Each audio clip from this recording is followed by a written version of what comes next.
Hello again and welcome to another 140k Imperial Guard Tactics video, and today guys I would like to say a big thank you to Ronald Veen for sending in an awesome picture of his Death Korps of Krieg heavy weapon team. I have to say I really like the sort of green and grey camo scheme going on with these guys. They look absolutely fantastic. As someone who's recently got into Death Korps myself, I have to say that I'm getting a much greater appreciation for those models. In fact guys, soon you'll be seeing a Mordian Glory Death Korps of Krieg army hitting the battlefield, so keep your eyes peeled for that in an upcoming battle report. Anyway, Ronald, thank you for sending these pictures. Absolutely love them. If anyone else has got any cool pictures they want me to use in my videos, please post them on my Facebook page. There will be a link down in the description below. Now today, guys, I want to do a quick tip tactical video on the infantry squad in 9th edition. So in previous editions, I've always liked to run a lot of heavy weapons in my infantry squads. I've always felt like having that extra firepower to bring down some of those bigger targets has always been very important. However, there's been a couple of key changes in 9th edition, both specifically to guard points costs and just the general core rules of the edition, which means I'm kind of looking to maybe drop those heavy weapons from the infantry squads and instead run more special weapons in them. Now, like I said, one of the core changes that's happened to 9th edition is the way that the heavy rule works. So if you take a heavy weapon, if anyone in that squad moves, the whole squad gets counts as moving, and therefore the heavy weapon gets -1 to hit. So even if 9 out of 10 people in your squad stay still, if you move just one guy, the whole squad counts as moving.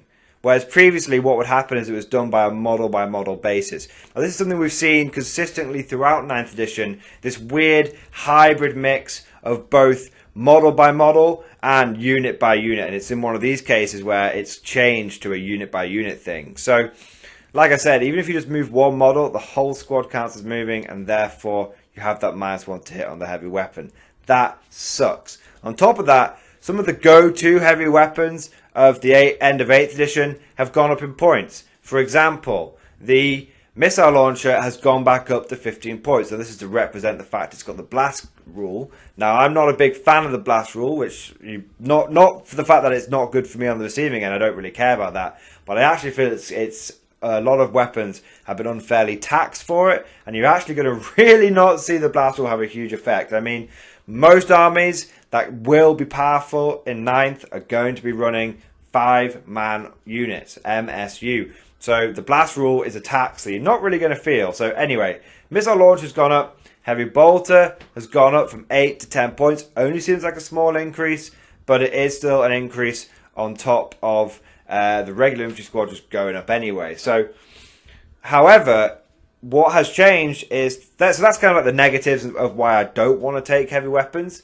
The positives are that special weapons seem to have got a bit of a boost. So, for example, all guard special weapons apart from the sniper rifle pretty much went down to 5 points. That's right guys, it is 5 points for a melter gun on a ballistic skill 4+ model. It is 5 points for a plasma gun. Flamers went down from 6 to 5 points. Grenade launchers weirdly went up from 3 to 5 points, and that just basically takes them entirely out of contention. They were trash. Well, I was always a fan of the humble grenade launcher, don't get me wrong. They were kind of trash though. They were just a good way of getting some cheap long-range firepower. It's a consistent 24-inch range firepower. But now that they've gone up to 5 points, you really have to ask yourself, in what situation can you justify taking a grenade launcher over a plasma gun? I mean, previously, you used to be able to get 2 plasma guns, 2 grenade launchers and have some change for every plasma gun you could take. Now, you know, plasma and grenade launcher are the same points. So you're going to be running plasma every single time. Now, plasma is still super good in 9th edition. In fact, it's probably still going to be the go-to weapon, although I know Games Workshop are really pushing melter, so that might change later on. Now, how would I run my infantry squads? So I would start taking into account that they've gone up from 40 to 50 points base. And the fact that heavy, but taking that into account alone, It's already, when you're taking a pure infantry army, you're running 300 dudes, and every single dude's gone up by a point. That's 300 points that you can put, less you can put on the field. So you need to start looking where you can cut some costs. And for me, I'm going to start looking at getting rid of those heavy weapons. Why? Because the board size has decreased. So having the ability to reach out and touch your opponent a long distance just isn't as important anymore. Everyone is starting in range. Turn one, everyone within 24 inches of each other. There's nothing you can do to avoid that. I mean, there are very few situations. I don't want to, speak in absolutes. I'm not a Sith, but there's very few situations, especially taking into account the way the objectives work, where you want to be taking ground, the way that to win on primary objectives, you have to totally dominate the board. Everyone's moving towards each other, so heavy weapons, that ability to reach out and do damage to the enemy just isn't as important because everyone's going to be up close and personal.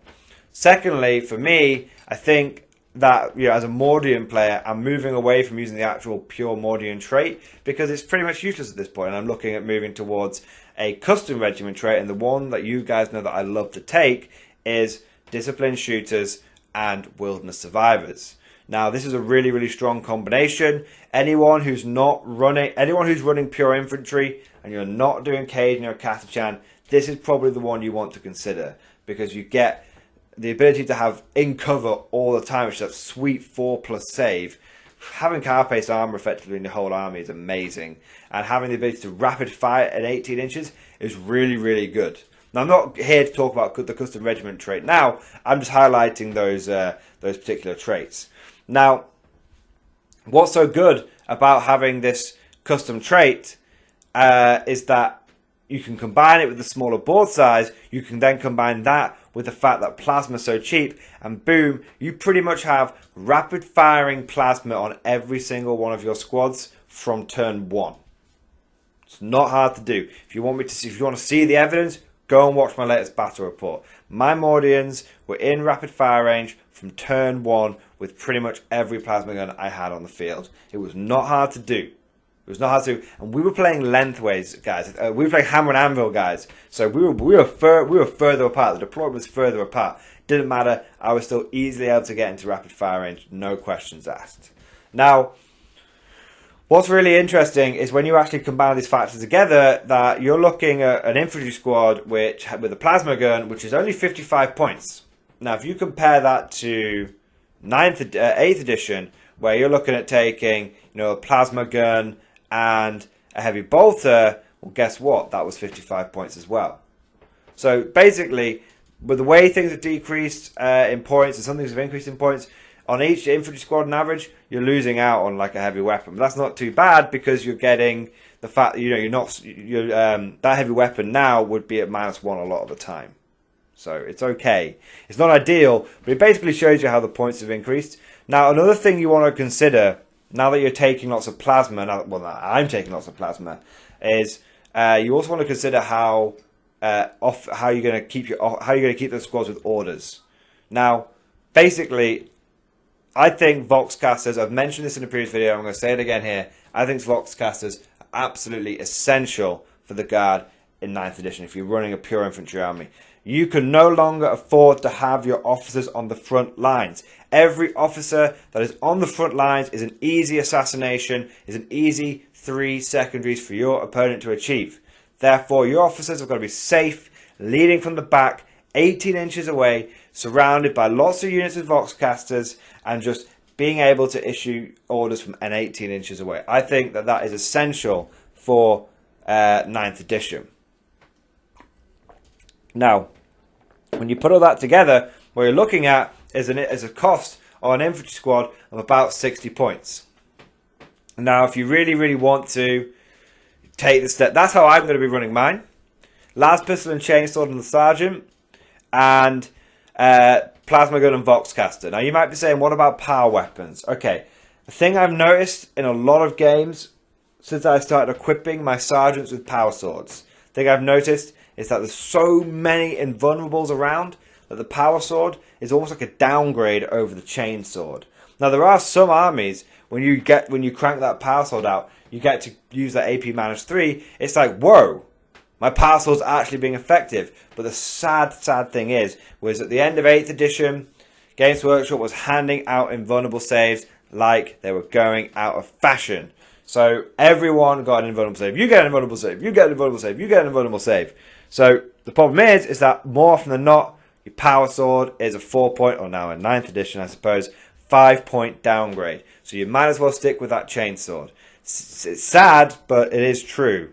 If you really want to take like AP stuff in your infantry squads, I still wouldn't. You want to run a combat infantry army, you're either going to go Cash-Chan, or quite frankly, you're going to go for the Lord's Approval Slum Fighter combo regiment. In which case, if you go Slum Fighters and Lord's Approval, you're going to be having exploding sixes, and your attacks are also all going to be at -1 AP, which is really good, but only in combat, obviously, guys. Now, the reason I don't like the Lord's Approval is that you only get the -1 AP when you are within 6 inches of an officer, and guess what? We don't want our officers on the front lines, so you can still consider that. But if I was you guys going combat, I'd go Cash-Chan and just get more attacks out there.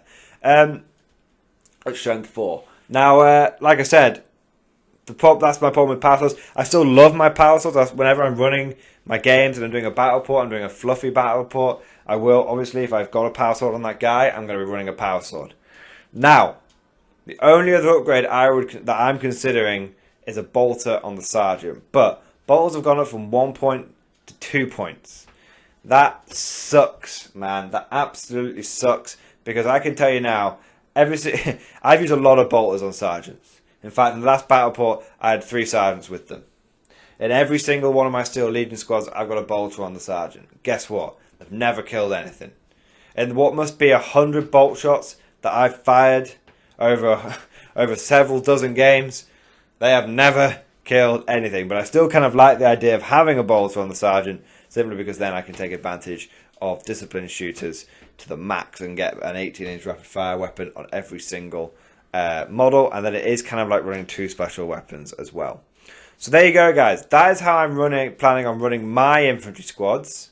I think having rapid fire plasma, good vox casters, that's going to be keep my officers safe. That's going to be the way to do it. I think the heavy lifting in terms of combat is not going to be done by my infantry squads anymore. It's going to be done by the Bulgarians. And you know what? Bulgarians put out a lot of strength 7 attacks. They put out a lot of damage 2 attacks. So Bulgarians really can also do a lot of anti-tank work for you as well. Yeah, they're going to struggle against some of the super heavy tanks.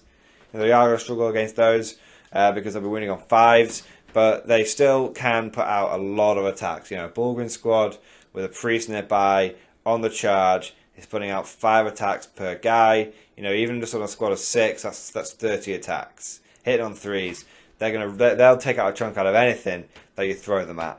So there you go, guys. That's how I'm planning on running my infantry squads. How I'm planning on running my infantry army in general is not to just rely solely on infantry. I think Bulgarians are going to be absolutely essential. So that's my way, first impressions, how I want to run my infantry squads. It'll be interesting to see how this video ages in, let's say, 6 months' time. We've all got used to it at 9th. It might be it ages like milk. It might be that it ages like fine wine.